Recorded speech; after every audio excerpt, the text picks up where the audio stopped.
In this lab, we analyzed the motion of two pool balls with one ball colliding with another. The purpose of the lab was to predict the position of either ball after collision using a glow script simulation and compare those results to the coordinates obtained from placing the actual collision video onto tracker. The fundamental physics principles used for this lab were Newton's first law, which implies that an object will continue moving with constant velocity unless it's acted upon by an unbalanced net force. The other fundamental physics principle used was that momentum is conserved in isolated systems where no net force acts. Briefly looking at the results, GlowScript was able to predict the general behavior of the system, but it had some degree of error in predicting the final position of the second pool ball, being the orange one. In this lab, one billiard ball moves and it hits another billiard ball.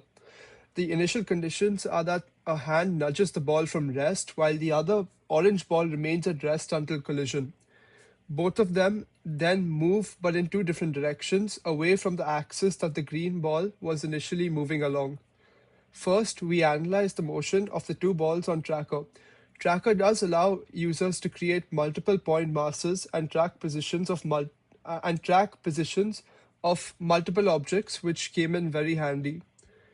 We know that momentum in the system is conserved because only the hand is causing a change in the net force in the system. We can resolve momentum along these two axes, which yield the two equations that I have written below. These two equations are critical for the simulation. The idea is that I can determine two angles, theta and alpha, through simple trigonometry by looking at the arctan or tan inverse of the gradient of the line. Going to the code, we can see segments of the algebraic expressions I derived earlier, just abstracted into vector forms. To make the animation more realistic, the green ball is shown to be accelerating before colliding with the orange ball. This is why I'm constantly checking whether or not the collision has happened yet. As I mentioned, the angles are already known, so they are declared here and are converted into radians since that is the standard unit for angles. The values of alpha and theta are almost identical to each other, and this will be particularly relevant later.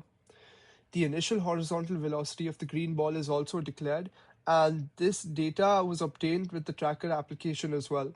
Some last few things to point out. I am using a while loop which keeps running in the simulation for a set period of time.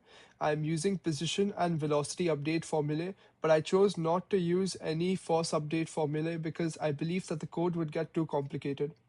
In terms of results, from a visual perspective, the simulation was fairly accurate. The green ball accelerates from rest, it has an initial horizontal velocity, it hits the orange ball and then it deviates. The orange ball accelerates and begins moving in a different direction upon collision, similar to the video. The simulation is able to predict the final position of the green ball with immense accuracy, but the predicted position of the orange ball is not as accurate. If we see from this image further, I've calculated the error percentages of each of the coordinate values for the green and orange ball. Error percentage values for the X and Y green ball coordinates were very small, within the range of 0.07 to 2.7%. The error percentage for the final predicted coordinates of the orange ball, however, were much higher and were within the range of 18 to 30%. Here is the most likely reason for these simulation errors. The video I used was clearly shot from above, but was the camera lens absolutely perpendicular to the surface of the billiards table? I am not entirely sure.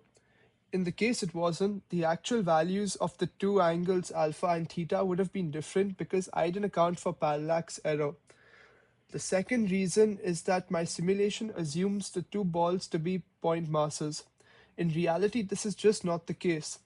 The orange ball would actually be slightly below the x-axis.